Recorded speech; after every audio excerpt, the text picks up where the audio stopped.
Good afternoon. I'm Janella Precious with the Midday News and a special welcome if you're watching on onespotmedia.com. Up first this afternoon, a man said to be wanted in connection with a double murder last month in Stony Hill, St. Andrew, was yesterday shot dead during a police operation in Montego Bay, St. James. The police say he goes by the names Kimani Brown and Damian Mitchell. A firearm and 16 cartridges were seized during the operation at the Mango Walk Country Club. The police say, acting on information, a heavy police team entered one of the townhouses at the Mango Walk Country Club around 6:30 p.m. It's alleged that a man who was found in a bathroom pointed a firearm at members of the team. He was shot and later pronounced dead in hospital. 5 other people were taken into custody, including another man said to be wanted for a double murder. The police say another of the detainees is a person of interest in a case of shooting at Constant Spring Road against the Constant Spring Police. Now, 2 Kingston women were among those detained. Indicom is investigating.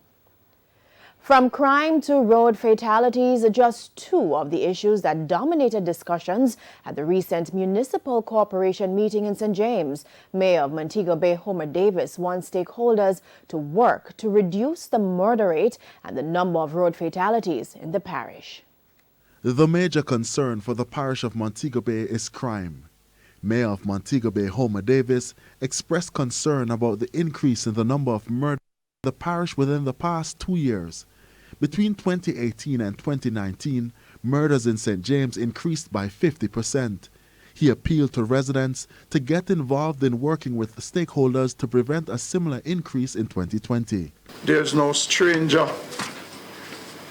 that is coming in to commit these crimes. They are known to persons in communities. There are several ways in which information can be passed on.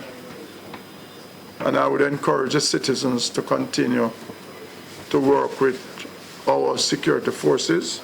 As for indisciplined motorists, Mr. Davis says consideration must be taken to prevent road fatalities. I know this year we have had quite a few fatal accidents, especially along the Elegant Corridor.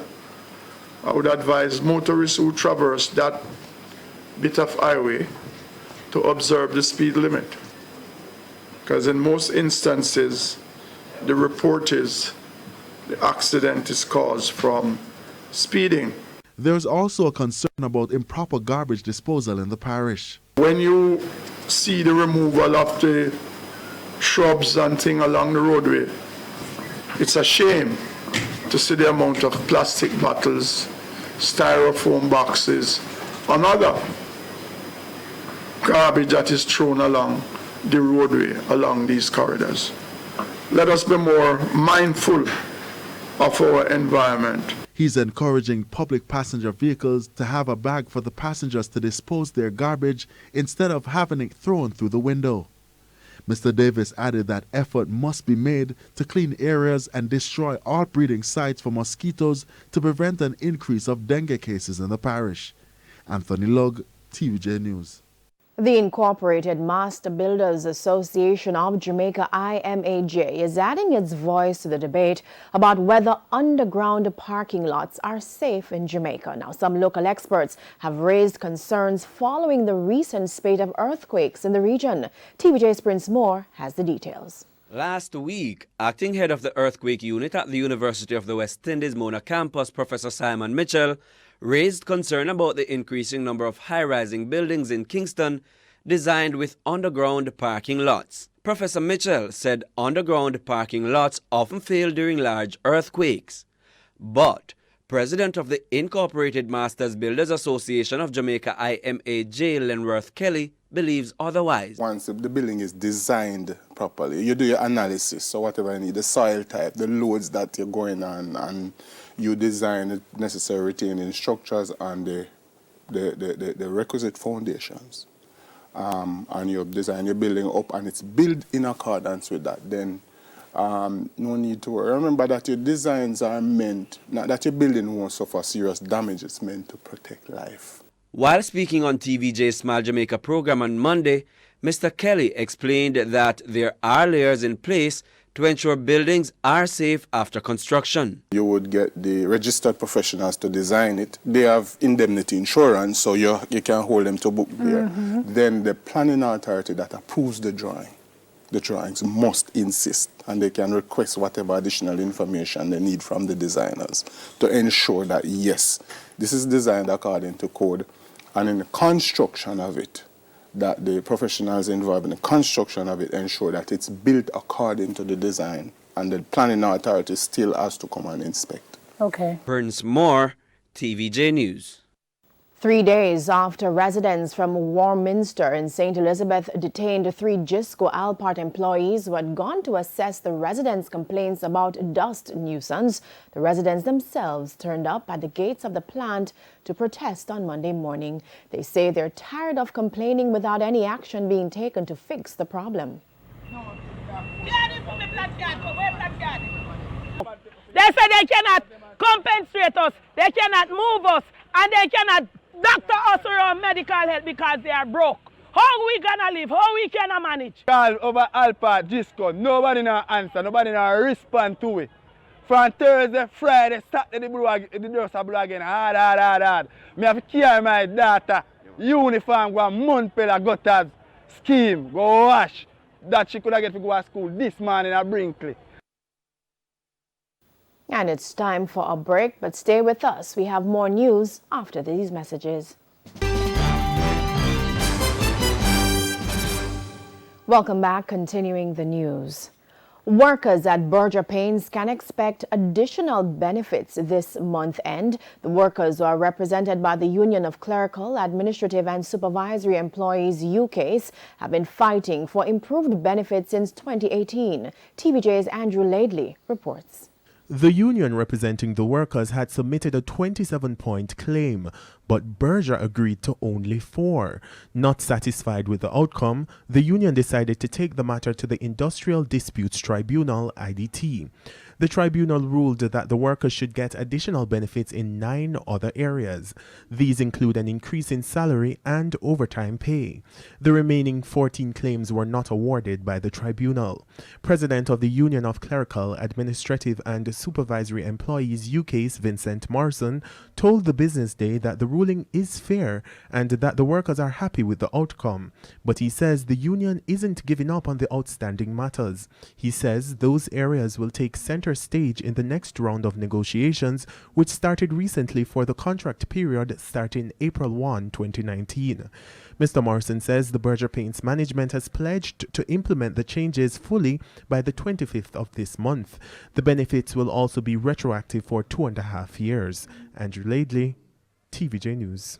The authorities have announced another initiative to bring more attention to Jamaica's Blue Mountain coffee. Tourism Minister Edmund Bartlett says going forward, Blue Mountain coffee will be marketed alongside cruise tourism.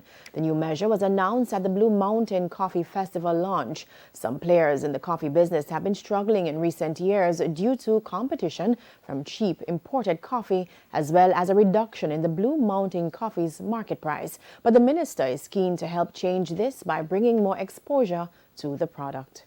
Coffee has not been inserted sufficiently in our marketing arrangements for tourism, but we're changing that. And so tomorrow, when the Norwegian Bliss arrives in Ocho, we will begin the program I announced to you last year of having coffee tasting at the cruise ports when cruise ships arrive in Jamaica. Workers at the Golden Grove Sugar Factory in St. Thomas are this afternoon calling for the government's intervention over a long-standing issue. They told TVJ News that since the closure of the factory 6 months ago, they have not received any payment. The people claim that the Member of Parliament for Eastern St. Thomas, Dr. Fenton Ferguson, met with them some time ago, but to date, the issue has not been resolved.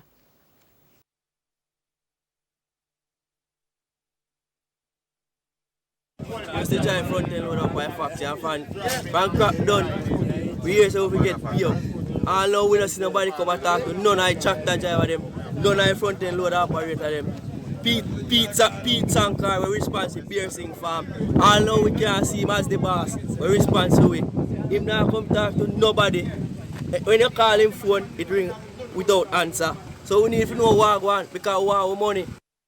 The people are now calling on the Agriculture Minister Audley Shaw to intervene.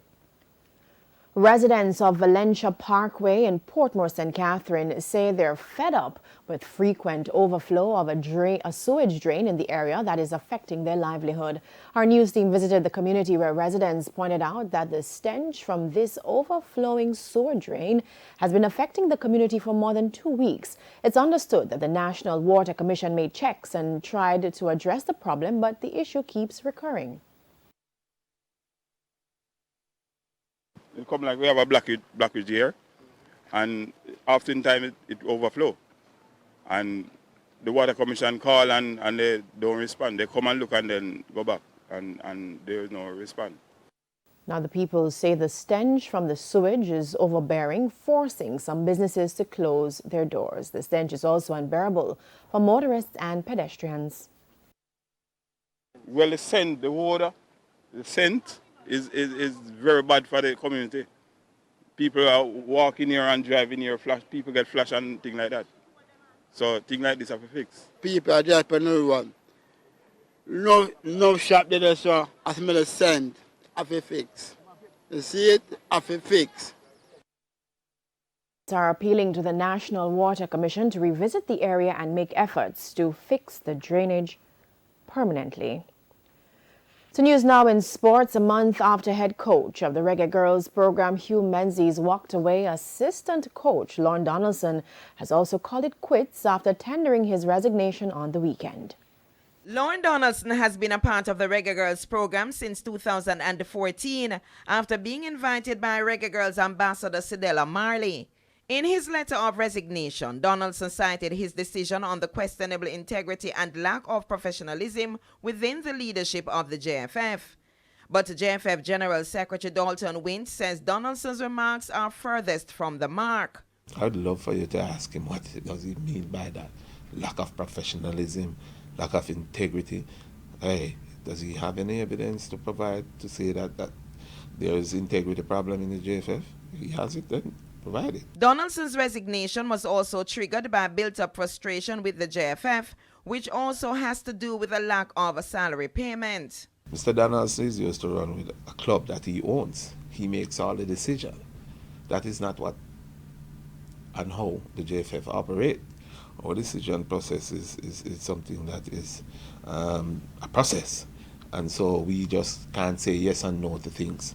And we can act the way that he wants us to act, as quickly as he wants us to act, because we have to ensure that all the T's are crossed and all the I's are dotted before we can make a decision on any question that is asked. The former national player also accused the JFF of blatantly disregarding the sacrifices of the coaching staff and the Reggae Girls, something that goes back to the girls' final World Cup qualifying game in Texas.